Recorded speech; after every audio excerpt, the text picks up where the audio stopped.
মায়েরা। তিনি অঙ্গীকার করেছেন আগামী দিনে বিএনপি যদি আপনাদের ভোটের মাধ্যমে যদি ক্ষমতায় আসে, দেশনায়ক জনাব তারেক রহমান অঙ্গীকার করেছেন প্রত্যেকটি ঘরে আমরা একটা করে ফ্যামিলি কার্ড প্রদান করব। যে ফ্যামিলি কার্ড ওই প্রত্যেকটি পরিবারের জ্যেষ্ঠ নারী সদস্যের নামে প্রদান করা হবে, অর্থাৎ প্রধান নারী যিনি পরিবারের তার নামে ফ্যামিলি কার্ড প্রদান করা হবে।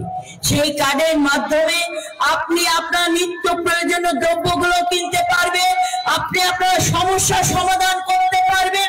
প্রতি মাসে ওই কার্ড স্ক্র্যাচ করে আপনি কারোর কাছে না যে আপনি সরকারি নির্দিষ্ট প্রতিষ্ঠান কিংবা দোকানপাটে যে আপনি 2,500 থেকে 3,000 দ্রব্য ক্রয় করতে পারবেন। মা বোনেরা, এতে করে কি হবে? আপনি আপনার পরিবারের অর্থ পরিচালনা একজন সদস্য হিসেবে নিজেকে প্রতিষ্ঠিত করতে পারবেন। আপনি আপনার পরিবারে একজন সিদ্ধান্ত গ্রহণের ব্যক্তি হিসেবে আপনি নিজেকে প্রতিষ্ঠিত করতে পারবেন। আপনার পরিবারের পুরুষ সদস্যের সাথে আপনি আপনার পরিবারের একটি গুরুত্বপূর্ণ ব্যক্তি হিসেবে মর্যাদাও পাবেন। দেশনায়ক জনাব তারেক রহমান তিনি বলেছেন প্রতিটি সন্তানের স্বপ্ন পূরণের পাশে রাষ্ট্র হবে তার সঙ্গী। আজকে তোমরা যারা এখানে বসে আছো, আমি যখন আসি তখন একটা মেয়ে আমাকে দেখে বলেছে আমি বড় হলে আপনার মতো নেত্রী হতে চাই। আমি জানি না সে এখানে আছে কিনা। এই যে নেত্রী হতে চাও তোমরা, কিংবা তোমরা মানুষের পক্ষে কথা বলতে চাও, সংগ্রামের কথা বলতে চাও, দেশনায়ক জনাব তারেক রহমান বলেছে প্রতিটি কন্যা সন্তানের স্বপ্ন পূরণের পাশে রাষ্ট্র হবে তার সঙ্গী, প্রতিবন্ধক না। আমাদের এই শিশুরা, এই কোমলমতি শিশুরা যেন নির্ভয়ে চলতে পারে, নিজের কথা বলতে পারে, তার জন্য দেশনায়ক জনাব তারেক রহমান বলেছে রাষ্ট্রীয়ভাবে স্বাধীনতা এবং সুরক্ষা নিশ্চিত করবে।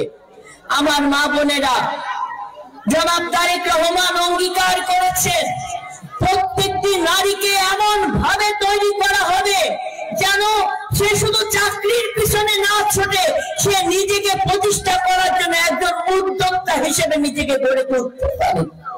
তার জন্য এই উদ্যোক্তা হিসেবে গড়ে তোলার জন্য তিনি এসএমই ঋণের ব্যবস্থার কথা বলেছেন, ব্যবসায়িক প্রশিক্ষণের কথা বলেছেন।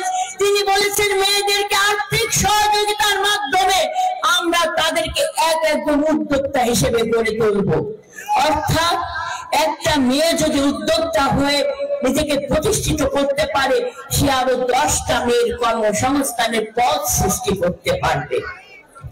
অর্থাৎ আপনি বোঝেন, একটা ধর্ম ভিত্তিক রাজনৈতিক দল সূক্ষ্ম কৌশলে মেয়েদের পায়ে শিকল পরাতে চায়।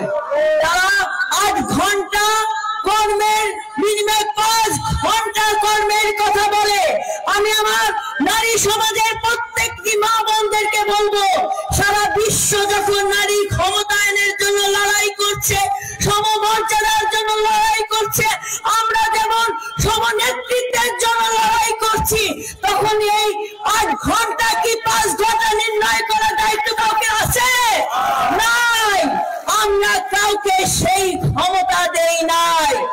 আমাদের নেতা জনাব তারেক রহমান অঙ্গীকার করেছেন প্রত্যেকটি কর্মস্থান নারীদের জন্য এমন ভাবে উপযোগী করে গড়ে তোলা হবে যাতে নারীরা তার সন্তানকে ওই চাইল্ড কেয়ারে রেখে সে সুন্দরভাবে তার কর্মক্ষেত্র পরিচালনা করতে পারে। তিনি বলেছেন সরকারি এবং বেসরকারি অফিস আদালত, ব্যবসায়ী প্রতিষ্ঠান, আপনার মেডিকেল কলেজ থেকে শুরু করে ব্যাংক সেক্টরে প্রত্যেকটি জায়গায় নারীদের উপযোগী চাইল্ড কেয়ার সেন্টার গড়ে তোলা হবে যেন নারীরা পিছিয়ে না পড়ে।